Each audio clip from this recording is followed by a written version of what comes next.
Lorsque tu demandes à Dieu de répondre à ta demande, il le fait toujours, d'une façon ou d'une autre. L'important, c'est ce que tu fais de la réponse qu'il te donne. Pour le monde divin, une réponse, une compréhension sont des êtres vivants à qui il permet de s'approcher de toi pour t'aider. Si tu ne les accueilles pas dans ta maison, ils sont pris dans notre monde, n'ayant pas pu accomplir leur mission.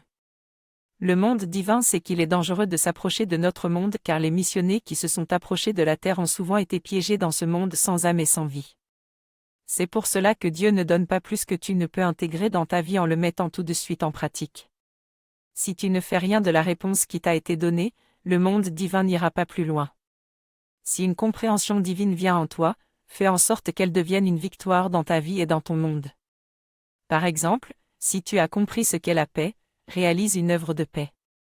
Cela peut être de te réconcilier avec quelqu'un, ou encore d'arrêter d'être rongé par le désespoir ou par des pensées accablantes. La réponse que tu reçois du monde divin doit t'éclairer et te conduire jusqu'à faire partie intégrante de toi. Tu permets ainsi à la lumière supérieure d'entrer dans ta vie et de toucher la terre. Pour tout ce qui se produit dans ta vie, il y a une raison, apparente ou cachée. Aucune souffrance n'est gratuite, car l'univers est régi par la grande sagesse divine. Sache que tout ce qui se produit dans ta vie contient un sens profond et cherche à t'éveiller, ou encore à te stopper dans des actes qui pourraient devenir irréversibles pour ta destinée. Sans l'épreuve, l'erreur peut s'inscrire profondément en toi, comme une écriture indélébile qui te suivra même après ta mort. Tu peux te plaindre devant l'épreuve en pensant que cela te tombe dessus par hasard. Mais si tu marches sur le chemin de l'éveil et de l'immortalité, tu choisiras plutôt de la considérer comme une bénédiction. L'épreuve est liée à ta lignée, à ta façon de vivre, de penser, d'écouter, de regarder. Elle est un appel à l'éveil, à l'observation, à la méditation qui permettent de te recentrer et de t'ouvrir au monde et aux autres. Celui qui a souffert regarde bien souvent le monde différemment. Ne reste pas bloqué dans le monde de l'épreuve en te concentrant dessus et en la ressassant sans cesse. Ne te fais pas attraper par le piège du mécontentement et de l'amertume. Considère plutôt ce qui t'arrive comme un passage, une initiation, un moyen de payer tes dettes et surtout de t'éveiller et de te transformer. Nous vivons aujourd'hui dans un monde d'information. D'un mouvement du doigt, nous avons instantanément accès à une foule de renseignements sur tous les sujets possibles. Nous pouvons tout savoir sur tout, ou plus exactement nous pouvons savoir tout ce qui a été offert en partage. Vérité, semi-vérité ou mensonge? Un peu de tout cela sans doute, car n'importe qui peut dire n'importe quoi. Mais peut-on parler de communication? Dans la communication, il y a deux pôles, l'un qui émet et l'autre qui reçoit, et il doit y avoir une alternance. S'il n'y a qu'un des deux pôles qui est émissif et que l'autre ne fait que recevoir, ce n'est pas de la communication, c'est seulement de l'information. Même entre nous, nous ne communiquons pas facilement, nous entrons rarement dans un échange véritable, nous cherchons plutôt à imposer notre point de vue et à justifier notre façon de voir la vie et de vivre. La véritable communication est un art de l'échange, du partage et de l'enrichissement mutuel. Elle permet de résoudre les problèmes et de grandir. Son fondement essentiel est le respect de la différence. Quand tu t'approches des autres, ne sois pas seulement émissif, mais cultive l'écoute attentive. C'est un art de savoir écouter sans préjugés mais en même temps sans se laisser féconder. C'est une question de discernement. De quelle façon sommes-nous créateurs, nous, les humains? Nous créons un peu comme l'huître qui transforme un grain de sable en perle. L'huître concentre toute son énergie sur le grain de sable qui est entré en elle comme un intrus. Elle l'enrobe peu à peu de sa propre substance comme pour le digérer. Une fois le processus terminé, le grain de sable n'existera même plus. En travaillant sur cet intrus, elle a développé une merveille qui n'aurait jamais existé sans cette circonstance qui s'est présentée à elle et qu'elle a dû gérer. C'est à travers ce qui se présente à nous dans notre vie quotidienne que nous pouvons créer. Nous pouvons transformer toutes les expériences que nous vivons en sagesse par notre attention et notre concentration. Tout ce que tu vois, tout ce que tu entends, tu peux le transformer en sagesse et ainsi faire apparaître la grandeur et la merveille. Ce que tu ne réussis pas à digérer et à transformer en perles de sagesse sera rejeté comme un déchet inutile. Toutes tes expériences non assimilées deviennent des souffrances inutiles, et pire, devront être reprises, sous une forme ou une autre, dans cette vie ou dans d'autres, jusqu'à ce que tu en comprennes le sens et la raison. Apprends à transformer en perles de sagesse tout ce qui vient vers toi dans ton quotidien. C'est le travail que tu fais sur toi-même qui transforme le grain de sable douloureux en perles de sagesse. Nous sommes tellement enfermés en nous-mêmes, recroquevillés, que tout ce qui est divin, pur, léger ne peut plus nous atteindre. L'air originel, l'air des hauteurs subtiles n'arrive plus à entrer en nous et à nous toucher. Pour que le monde divin puisse agir en nous et dans notre monde, nous devons apprendre à devenir légers, à nous délester de toutes les lourdeurs que nous avons accumulées et que nous entretenons inconsciemment. Nous devons retrouver la simplicité de nous poser sur la terre sereinement, dans la détente du corps et de l'esprit, pour accueillir la bénédiction de la mer. Elle nous offre l'opportunité d'enlever ce qui est dense et opaque dans notre souffle, dans notre pensée, dans notre esprit. Par sa pluie, elle nettoie l'atmosphère et la terre. Laisse-toi toucher par cette eau, laisse-la ruisseler sur toi et te tremper. Laisse-la purifier tes pensées et libérer la partie dense et condensée de ton être qui t'empêche de respirer et de capter l'air léger, empli de Dieu, qui veut te nourrir et t'élever vers la lumière. Profite de chaque occasion qui t'est offerte de vivre l'illumination, va te promener dans la forêt, d'un pas léger, pour purifier tes pensées et reprendre ton souffle originel. Parle à ta mère et laisse la pluie te répondre en touchant ton corps. Nous considérons souvent la pensée comme une réalité subjective qui n'a pas réellement de consistance. Nous avons du mal à concevoir qu'il existe une structure dans la pensée, des lois, des forces. C'est pourquoi nous ne savons pas discerner ce qui vient nous visiter et nous féconder à travers nos pensées. Tout comme tu te nourris de l'air que tu respires, de l'eau que tu bois et des fruits de la terre, tu te nourris de pensées, sans cesse nouvelles, pour te sentir exister et éprouver des sensations. Dans toute pensée, il y a structure subtile, invisible, qui émane d'une intelligence supérieure, qui obéit à des lois et qui permet de manifester une force créatrice, c'est-à-dire un pouvoir fécondant. La force créatrice réside dans le fait de ne pas séparer la pensée de sa structure subtile, de son intelligence supérieure. Quand tu acceptes une pensée et que tu commences à faire des actes correspondants, tu te relies à la structure qui porte cette pensée. C'est cette structure que tu mets alors en action à travers tes paroles et tes comportements. Mets tout en œuvre pour maîtriser cet outil qu'est la pensée. Apprends à sélectionner tes pensées, à n'entretenir en toi que des pensées lumineuses jusqu'à les faire apparaître dans ton quotidien. Deviens conscient des pensées qui te visitent, mais aussi des semences qu'elles portent et des mondes avec lesquels elles sont associées. Tous les peuples anciens ont connu le serpent. Ils ont parlé de lui comme étant un être qui peut être dangereux, mais qui peut également conduire vers la sagesse. Ce savoir est un don de la sagesse essénienne à l'humanité à toutes les époques. Ce don montre l'unité de la religion de Dieu à travers toutes les différences. Aujourd'hui on croit que cette sagesse n'est qu'une légende, une façon de parler symbolique. Mais c'est une vérité, une science exacte, ce serpent existe vraiment dans les mondes subtils. Il y a le serpent tentateur, qui se dresse devant l'homme pour le tester. Si l'homme n'est pas digne de la sagesse, il entre par ses yeux et l'hypnotise, l'illusionne, pour s'emparer de son intelligence, de son raisonnement, de sa vitalité et le rendre totalement dépendant de lui.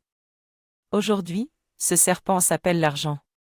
C'est sous cette forme qu'il hypnotise les hommes, les rend faibles, esclaves. L'argent est avant tout une force créatrice qui a été bénie par Dieu et qui a été offerte aux hommes comme moyen de réaliser des œuvres de Dieu. Nombreux sont les hommes qui ont fait de ce moyen l'unique but de leur vie et en sont devenus totalement dépendants. Pour acquérir cette force qu'est l'argent, ils sont prêts à tout.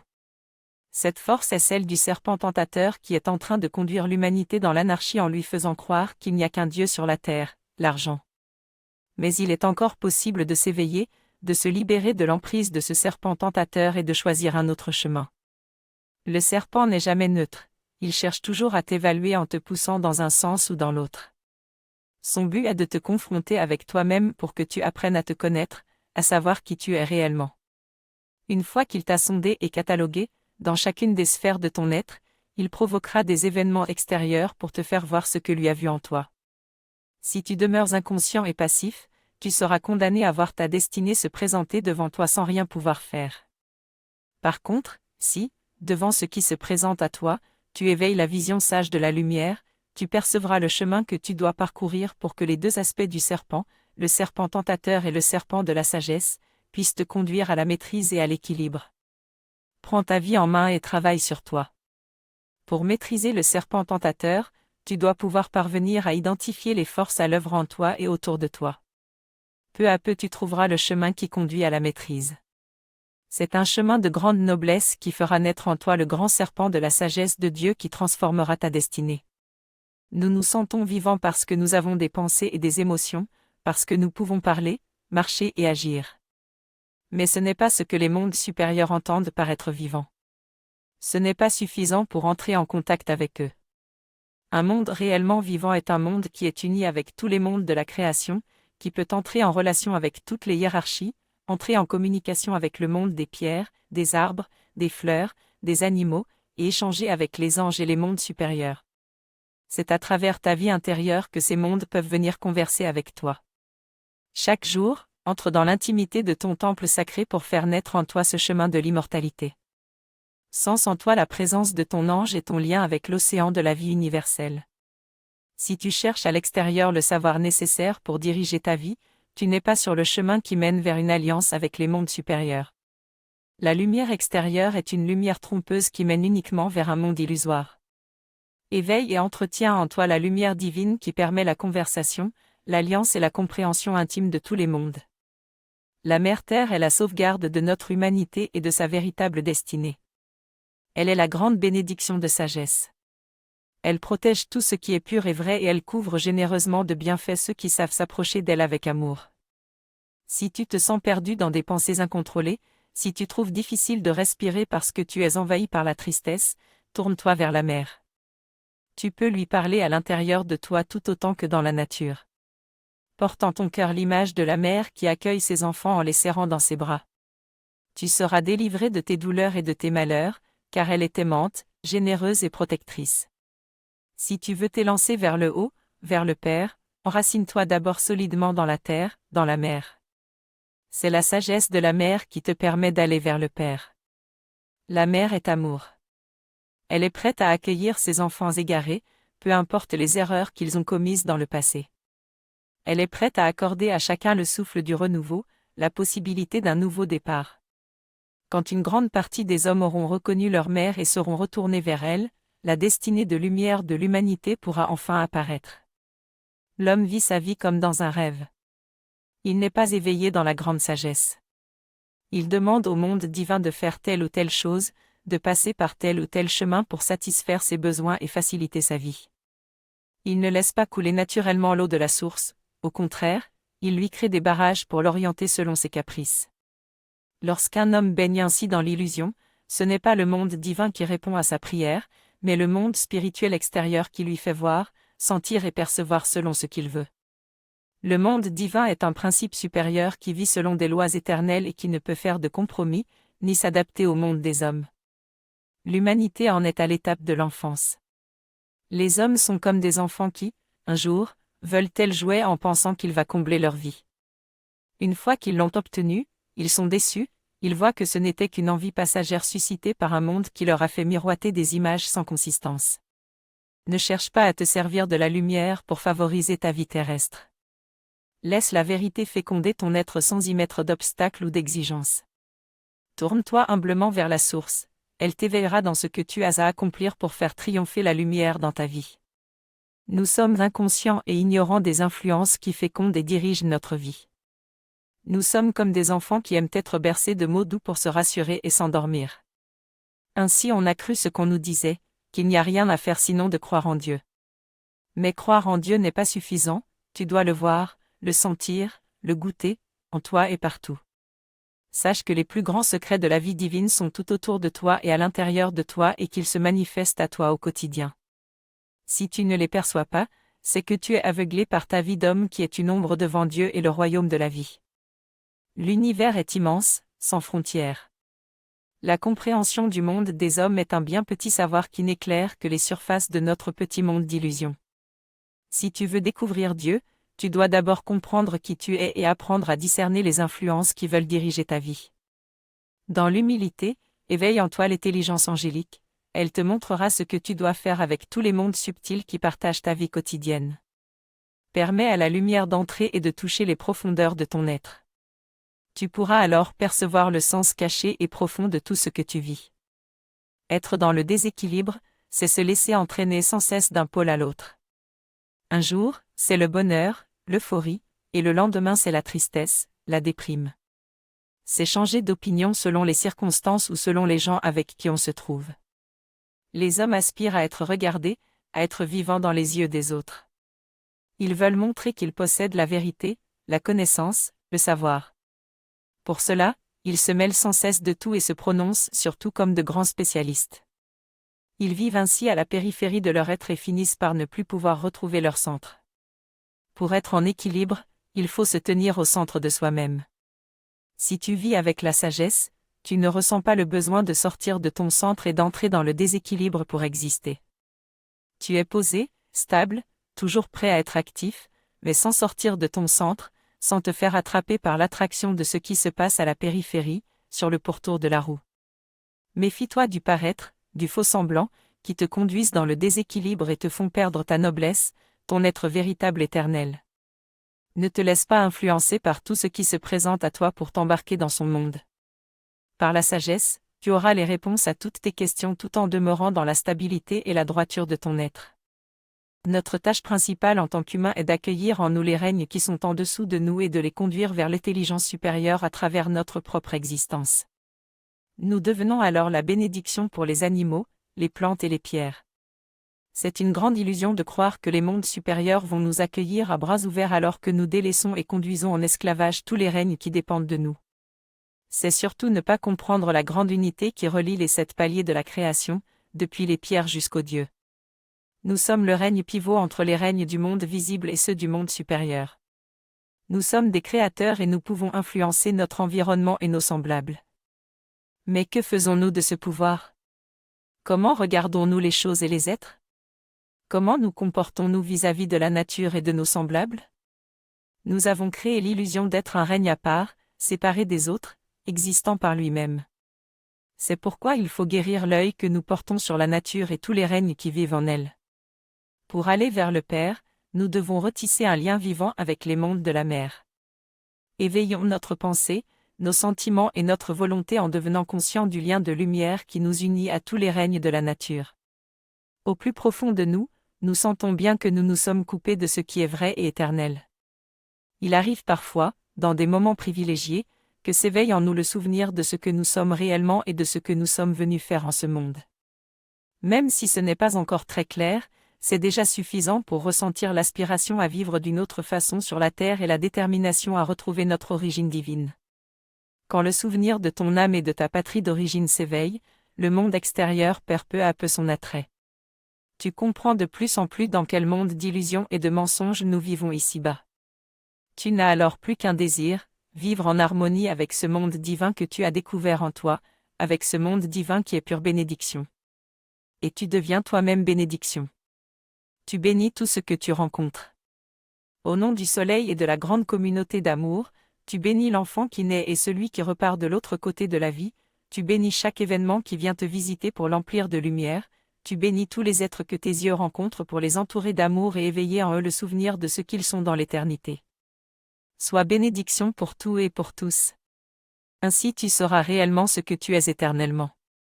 Et tu feras de ta vie une œuvre utile et belle qui se continuera dans ces mondes plus subtils qui sont la source de ton être. Aujourd'hui, l'eau qui circule dans l'aura de l'humanité est empoisonnée de toute l'inconscience que les hommes y mettent. Nous ne nous rendons pas compte à quel point l'eau subtile est devenue malsaine. Elle ne régénère presque plus la vie et n'apporte rien pour nourrir la vie de l'âme. Mais si l'homme prend sa vie en main et s'associe avec un monde supérieur, en quelques mois il peut entrer dans une grande transformation et faire apparaître en lui une nouvelle conscience, une intelligence sage, une nouvelle vie. Nous avons le pouvoir d'accentuer ou de diminuer les choses.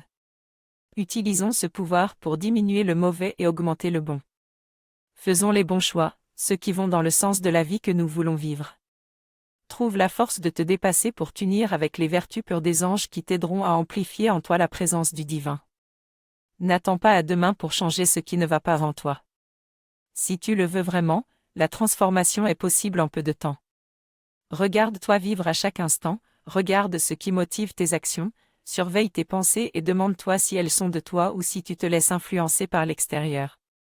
Peu à peu, tu verras une transformation vers une conscience plus affinée en toi. L'eau a été le premier miroir dans lequel l'homme a pu se voir. L'eau physique te renvoie l'image de ton personnage de surface, mais si tu regardes avec les yeux de la sagesse, tu peux plonger dans la profondeur de ton être et toucher le noyau de ton être.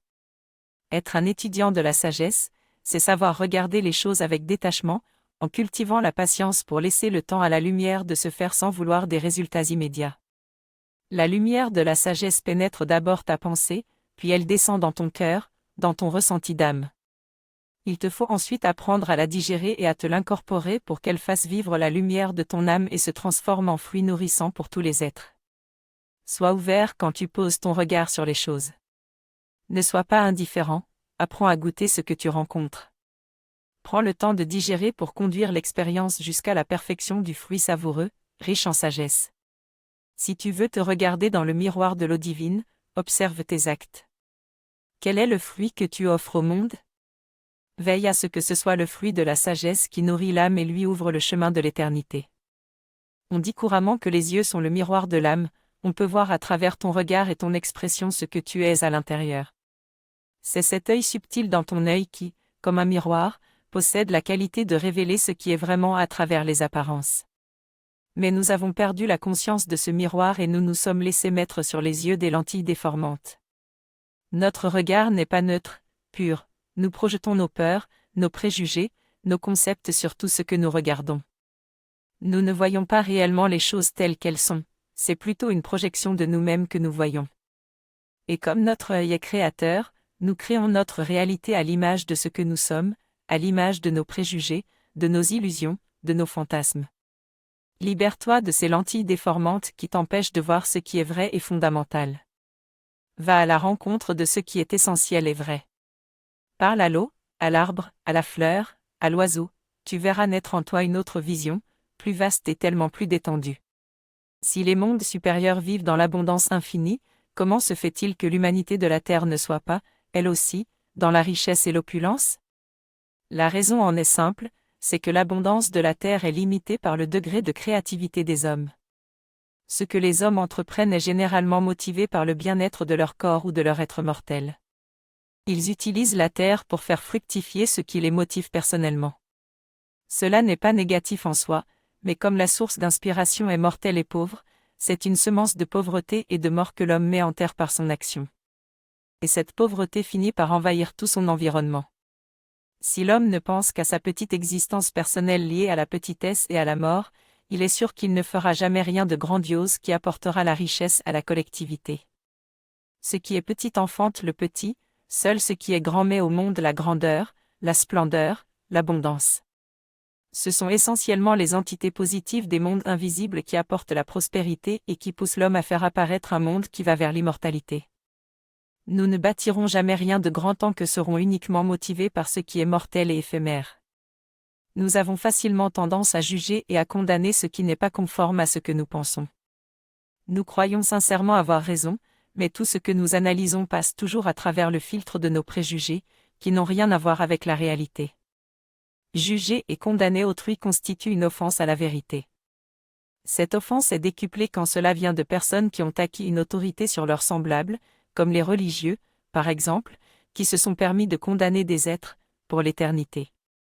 Personne n'a le droit de fermer aux autres les portes de la lumière, en ne leur laissant aucun chemin pour retrouver Dieu. Il n'est pas concevable qu'un homme juge. Seul le monde divin peut décider.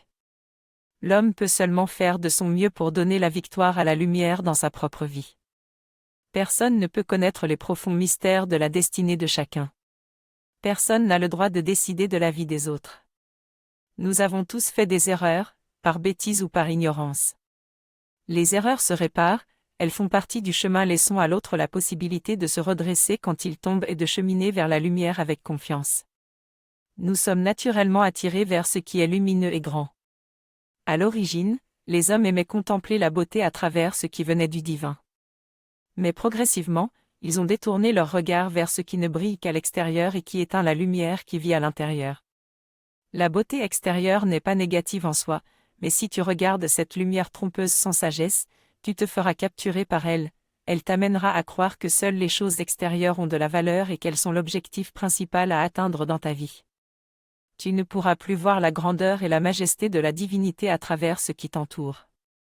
Si tu veux cheminer vers les mondes supérieurs, tu dois être vigilant. Apprends à résister à l'influence des choses éphémères qui cherchent à t'attirer dans leur filet. Le faux semble souvent plus beau que le naturel, mais la fleur parfaite obtenue en laboratoire n'a ni parfum ni âme, elle est fausse car elle n'existe ni dans la nature ni dans le monde supérieur. Seul existe vraiment et a de la valeur ce qui a été pensé et voulu par Dieu. Et seule la contemplation de ce qui est divin peut nourrir tes corps subtils. Apprends à t'ouvrir aux vraies valeurs de la vie, celles qui remplissent ton âme de merveilles et t'ouvrent les portes d'une vie plus grande que le corps et que la frontière de la mort. À l'origine, l'homme a été conçu comme l'intermédiaire éveillé entre les mondes du Père et de la Mère. C'est le rôle primordial de l'humanité. Nous devons retrouver notre dignité, notre royauté, notre noblesse et redevenir les protecteurs et les guides des règnes de la mer. Nous avons encore le choix, l'humanité continuera-t-elle sur ce chemin qui enferme et emprisonne les mondes? Ou va-t-elle créer un espace pour que tous les êtres qui vivent au sein des règnes de la mer puissent eux aussi avoir accès à une possibilité d'évolution? Dieu ne vit pas que dans les hommes, il est aussi dans les animaux, la forêt, la terre entière. Ne nous présentons pas devant le monde divin comme des êtres prétentieux qui croient avoir droit de vie et de mort sur tous les êtres. Si nous voulons être accueillis à bras ouverts, emmenons avec nous nos petits frères et sœurs fidèles à la mer. Prenons conscience que nous portons réellement en nous tous les règnes de la nature. Développons une autre vision, une autre relation avec les animaux, les végétaux et les minéraux.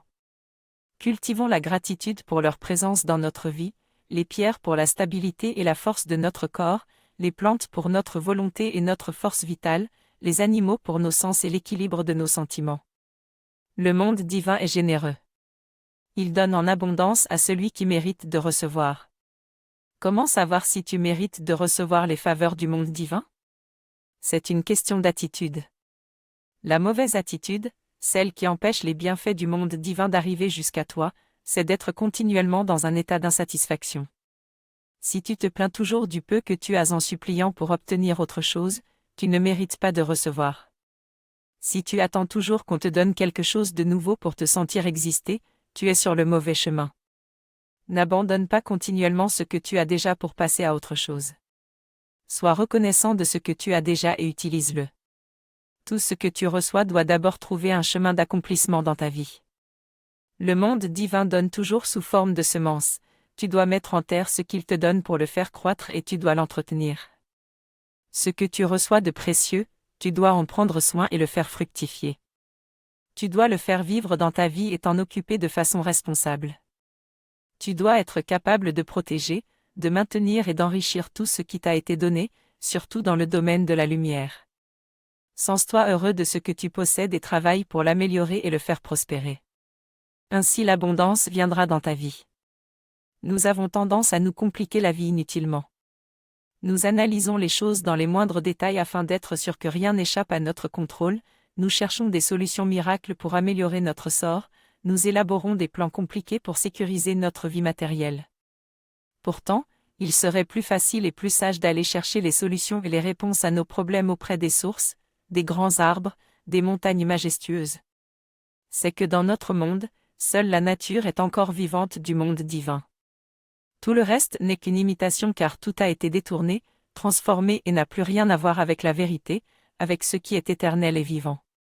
La nature est peuplée d'êtres, d'influences, d'intelligences qui souhaitent établir un contact, tisser des liens avec nous. Ils ont beaucoup de sagesse à nous transmettre, de réponses à nous donner. Ils sont porteurs de révélations sur nous-mêmes et les mystères de la vie réelle. Ils peuvent aplanir un grand nombre de difficultés de notre vie. Tu peux retrouver ta véritable nature, ta force d'âme en partageant avec simplicité des moments intimes avec les êtres vivants qui peuplent la nature. Ils te feront voir combien de concepts, de croyances, d'habitudes alourdissent ta vie et la compliquent inutilement. Ils t'apprendront la simplicité et la légèreté. Nous avons pris l'habitude de regarder, d'écouter et d'assimiler sans discernement tout ce qui nous entoure. Notre vie intérieure est devenue un fourre-tout, tout y est mélangé, l'utile et l'inutile, le bon et le mauvais.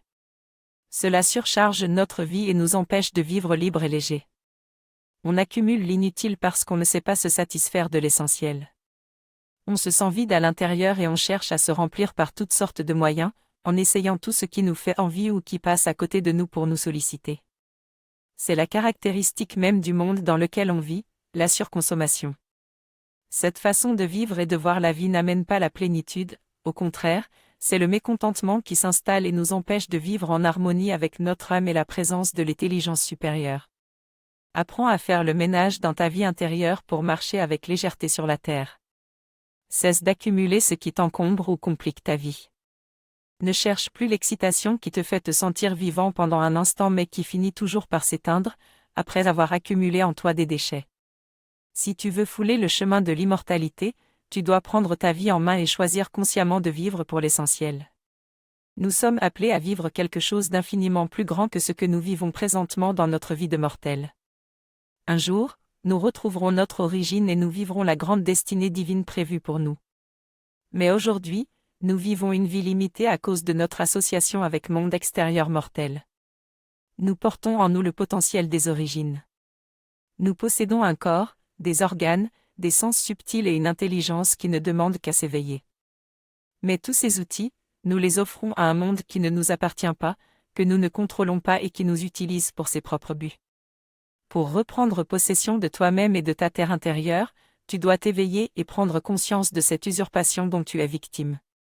En même temps, attire en toi un monde supérieur qui prendra progressivement la place de ces mondes usurpés et qui deviendra peu à peu un élément actif dans ta vie.